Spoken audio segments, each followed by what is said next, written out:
Hello YouTube, this is Wheelchair21, and in this rolling review, it's another part of my pseudo Godzilla month. Anyways, this is another Trendmasters, I should say, battle pack, which features the ever-lovable reissue of Godzilla, which I own like almost 8 times, but luckily enough, due to friends, I've been able to get rid of some of these. Thank God. Anyways, this pack comes with Mothra. Now, this Mothra, first off, doesn't really look like Mothra. The wing design does, thank God, but the face doesn't. It looks really like a pissed-off moth. It looks like Gigamoth or whatever, like from the Marvel comics and a few of the other comics where they didn't have the rights to Mothra, but still tried to design a character based on her. Looks really good. There's a lot of red. It's weird. It's not much orange, basic red, but it's bled through this white plastic, which is kind of weird. It's kind of an issue with a lot of Mothras I've noticed with aging. The Trendmasters line isn't that beautiful when it comes to aging. They kind of either bleed colors through or crack or break depending on what style of vinyl you have. If you have the nice rubber relief plastic ones, colors just fade and bleed. Whereas if you have the harder plastic ones, they crack, break, and just fall apart.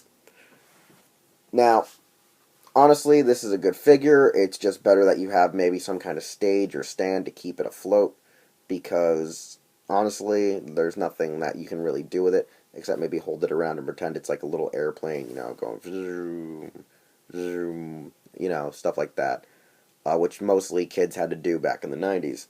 I think, though, where its legs should have been, there should have been maybe a little cutout here and giving you like a clear little stand, but I think they didn't want to give kids that because they might, try to jab each other in the eyes or throat, and that was possibly a hazard, because kids are stupid, especially 90s kids. They got stupider from the 80s kids, and the millennials are no joke.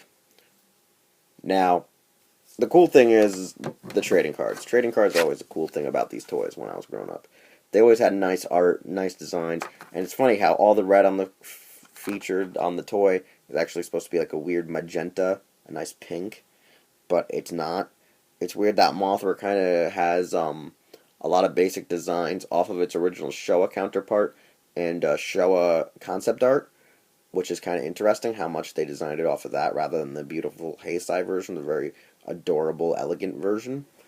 But nevertheless, I think it's a good aspect that they went for the best of both worlds at the time.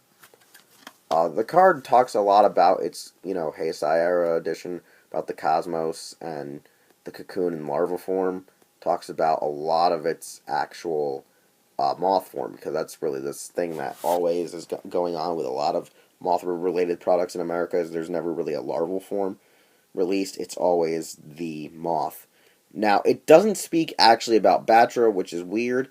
Batra was actually one of the few harder ones to get in the series, and it kind of peeves me that I never got the Batra actual little mini vinyl, but I actually got a couple of years later the Batra 6-inch, I guess, which was a more articulated figure, and its card is kind of ironic because as you have Mothra, coming in from the left, Batra's coming in from the right, so it kind of works for the parallels of good versus evil. So that's something to look forward to. Both of these cards will be better featured in the upcoming Trendmasters collection set, which is not 100% completed, but nevertheless, it's pretty hefty for how much you would have to spend to get all these cards as a kid growing up.